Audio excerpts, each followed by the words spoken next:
दोस्तों, आज मैं आपको पाकिस्तान के दो भाइयों की जो कहानी सुनाने जा रही हूँ। इस कहानी को जब मैंने पहली बार सुना तो आपको यकीन नहीं होगा, मेरे शरीर के रोंगटे खड़े हो गए। मैं सोचने पर मजबूर हो गई थी कि ये इंसान किस हद तक दरिंदगी पार कर सकता है। आप यकीन मानिए, जब आप इस कहानी को सुनेंगे तो आप भी सोचने पर मजबूर हो जाएंगे।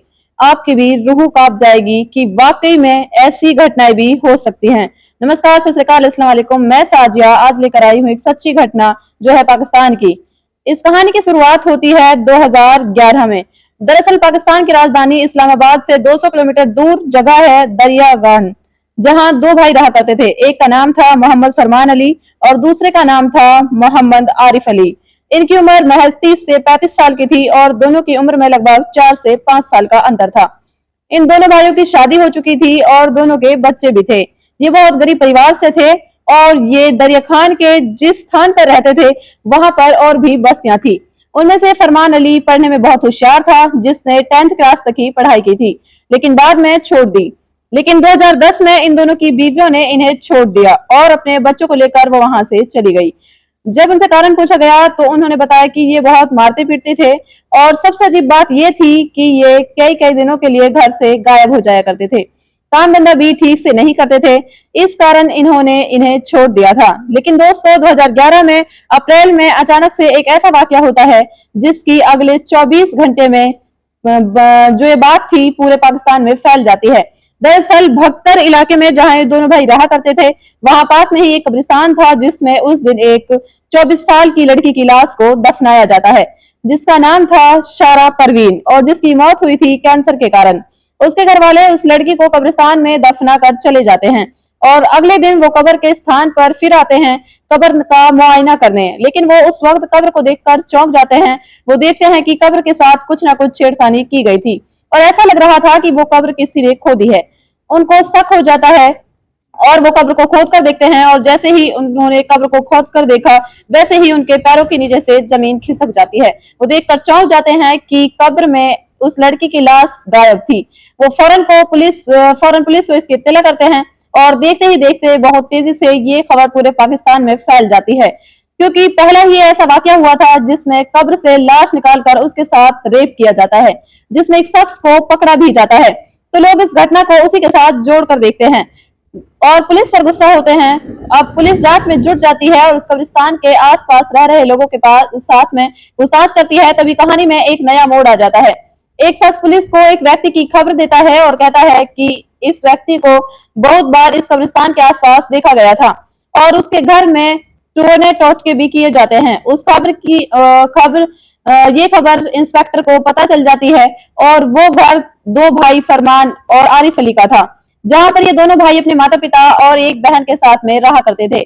पुलिस इस घर की तलाशी लेती है लेकिन उन्हें कुछ भी नहीं मिलता। तभी पुलिस की नजर पड़ती है सामने एक कमरे पर, जहां पर ताला लगा हुआ था। पुलिस के पूछने पर पता चलता है कि कमरा आरिफ का है, जो घर से बाहर गया हुआ था। पुलिस फरमान से इस कमरे की चाबी लेकर जैसे ही कमरा खोलती है तो पुलिस उसके अंदर का मंजर देखकर चौंक जाती है। कमरे के बीच में एक बर्तन यानी कि एक पतीला रखा गया था जिसमें कुछ नॉनवेज बनाया गया था। पुलिस ने उस पर उतना ज्यादा ध्यान नहीं दिया। उस पतीले के पास में एक लकड़ी का पेटर, एक छोटी कुल्हाड़ी और एक चाकू रखा गया था। सारी चीजों पर मांस के छोटे छोटे टुकड़े लगे हुए थे। अब पकड़वाटी जो स्टीम को लेट कर रहा था, उसकी पैनी निगाहें जमीन पर चल रही एक मोटी सी चींटियों की लाइन को देखती है जो चारपाई के नीचे जा रही थी। तो उसके नीचे एक बोरी पड़ी हुई थी। इंस्पेक्टर भट्टी को उस बोरी को बाहर निकलवाता है और जब उस बोरी को खोला गया तो उस बोरी में 24 साल की सारा परवीन की लाश थी, जिसे कब्रिस्तान में दफनाया गया था। अब पुलिस वालों के भी ये देखकर रोंगटे खड़े हो जाते हैं कि इस लाश का एक पैर काट दिया गया था और जो पैर काटा गया था वो ही पैर उस बर्तन में यानी कि उस पतीले में पकाया गया था और इसी मांस को पकाकर इन दोनों भाइयों ने खाया भी था। और इसी लड़की का गोश्त उस लकड़ी के पेटर, चाकू, कुल्हाड़ी उन सब पर लगा हुआ था। और जब आरिफ जो घर से बाहर था उसको भी पकड़ लिया जाता है और जब उससे पूछा गया तो उसने बताया कि बड़े भाई फरमान ने ही मांस को पकाया था, जिसे हम कब्र से निकाल कर लाए थे। और अब उस बर्तन को जब फोरेंसिक लैब में भेजा जाता है तो वहां से पता चलता है कि ये इंसानी मांस है जिसको बनाया गया था, यानी कि जिसको पकाया गया था। जब यह खबर आसपास के लोगों में पता चलती है तो पूरा मोहल्ला घिर पड़ता है कि उनके बीच में दो आदमखोर रहते हैं जो कब्र से लाश निकालते हैं और खा जाते हैं। जब इन दोनों भाइयों को जेल में ले जाकर पूछताछ की जाती है तो एक दिल दहला देने वाली बात सामने आती है कि ये आदमखोरों ने अब तक 100 से ज्यादा लाशों को खा लिया था, जिसके पीछे का कारण इन्होंने बताया था कि इनको एक जादू टोना करने वाला मिला था जिसने इनको कहा था कि अगर इंसानी मांस खाओगे तो तुम सभी दुखों से मुक्त हो जाओगे, जिस कारण ये जीवित इंसान को मारने की तो इनकी हिम्मत नहीं होती थी, तो ये कब्रिस्तान में ध्यान रखते थे और जब लाश को दफनाया जाता था तो उसी रात उस ताजी लाश को ये कब्र से निकाल कर अपने घर ले जाया करते थे और उसके मांस को पकाकर खा जाया करते थे। अब पुलिस इन दोनों को अदालत में लाती है, तब तक बाहर लोगों का गुस्सा भड़क चुका था, लोग ट्रैफिक जाम करने लगे थे, लोग इन्हें जनता के हवाले करने की मांग कर रहे थे। लेकिन दोस्तों ये बात यहीं पर रुकने वाली नहीं थी। अगर एक बार कोई इंसान आदमखोर बन जाता है तो इंसान का मांस खाने लगता है तो फिर वो अपनी आदतों से मजबूर हो जाता है। तो दोस्तों जब इनको अदालत में पेश किया गया तो एक बात सामने आती है कि ऐसा कोई कानून ही नहीं बना था जिसके तहत इनको सजा दी जाए, ऐसी कोई धारा ही नहीं थी जो इन पर लागू की जाए। लेकिन फिर बाद में मुर्दे के साथ किए गई इस इंसानियत की हरकत के जुर्म में इन दोनों भाइयों को 2 साल की सजा सुनाई जाती है। और दोस्तों ये दोनों भाई 2 साल की सजा काटने के बाद 2013 में रिहा भी हो जाते हैं। जब ये रिहा होकर अपने स्थान पर गए तो लोगों ने इनका विरोध किया, तो पुलिस वालों ने इन दोनों की हिफाजत भी की और वो दोनों अपना स्थान छोड़कर निकल पड़े। दोस्तों 1 साल तक तो इन दोनों का कोई भी अता पता नहीं चला, क्योंकि पुलिस वालों ने भी इन्हें अपना नाम गुप्त रखने के लिए कहा था। लेकिन दोस्तों फिर अचानक अप्रैल के एक दिन पुलिस के पास एक कॉल आती है जिसमें घर से एक अजीब सी बदबू आने की शिकायत मिलती है। पुलिस उस जगह पहुंचकर आसपास के बुजुर्गों को साथ लेकर उस घर में जाती है जिस घर में बदबू आ रही थी। उन पड़ोसियों को भी नहीं पता था कि उस घर में आखिर कौन रह रहा था। जब पुलिस उस घर में पहुंचती है तो उस घर में आरिफ था। उस घर की तलाशी ली जाती है लेकिन पुलिस को कुछ भी वहां नहीं मिलता। फिर पुलिस उस कमरे के पास जाती है जिसमें एक बड़ा सा ताला लगा हुआ था। जब पुलिस उस कमरे को खोलती है तो पुलिस और आस पड़ोस के मोहल्ले के लोगों के हाथ पैर फूल जाते हैं।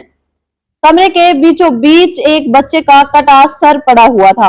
पुलिस आरिफ को जानती थी तो उसके दिमाग में फिर वही पुरानी कहानियां घूमने लगती हैं। पुलिस वाले दोनों भाइयों को गिरफ्तार करके पुलिस स्टेशन ले आते हैं और जब इनसे पूछताछ की जाती है तो पता चलता है कि वो सर मोहल्ले में कुछ वक्त पहले एक बच्चे की मौत हुई थी, उसी का सर था जिसे कब्रिस्तान में दफनाया गया था। लेकिन ये दोनों आदमखोर भाई इस बच्चे को उस कब्र से निकाल कर घर ले आए थे और इसके साथ और भी बहुत सारी लाशों को ये घर लाकर खाने लगे थे। फिर दोबारा इन दोनों भाइयों को अदालत में पेश किया जाता है और पता चलता है कि ये 2 साल की सजा काटने के बाद भी आदमखोर ही बने हुए थे। और दोस्तों ये चौंकाने वाली बात सामने आई थी कि ये 150 से अधिक लाशों को खा चुके थे। लोग जब कब्र पर फूल चढ़ाने या फिर दुआएं पढ़ने जाते थे तो उनके मन में यही सब आशंका होती थी कि इस कब्र में लाश होगी या नहीं। पुलिस के और जो जोर देकर पूछे जाने पर एक बात और सामने आती है कि ये इंसानी गोश्त यानी इंसानी मांस से तरी बनाकर रोटियां चावल के साथ खाया करते थे। अब पाकिस्तानी पुलिस और अदालत ये सोचने पर मजबूर हो जाती है कि इनको क्या सजा दी जाए। तब 2015 में ये फैसला निकलता है कि इनको 12 साल की सजा दी जाती है। यानी कि 2015 से लेकर 12 साल लगभग 2027-28 में यानी आने वाले 2027-28 में एक बार फिर ये पाकिस्तान में रिहा होंगे। तब पता नहीं क्या होगा, क्या ये फिर दोबारा से वही आदमखोर रूप लोगों को दिखाएंगे। तो दोस्तों ये थी इंसानियत को शर्मसार कर देने वाली वो सच्ची घटना जो शायद ही कई दिनों तक हमारे दिमागों पर हावी रहेगी। तो दोस्तों अगर आपको हमारी कहानी हमारा वीडियो अच्छा लगा तो एक लाइक करके चैनल को सब्सक्राइब जरूर कर लें। इस वीडियो को जितना हो सके शेयर जरूर कीजिएगा। दोस्तों मिलती हूँ एक नई वीडियो के साथ, तब तक के लिए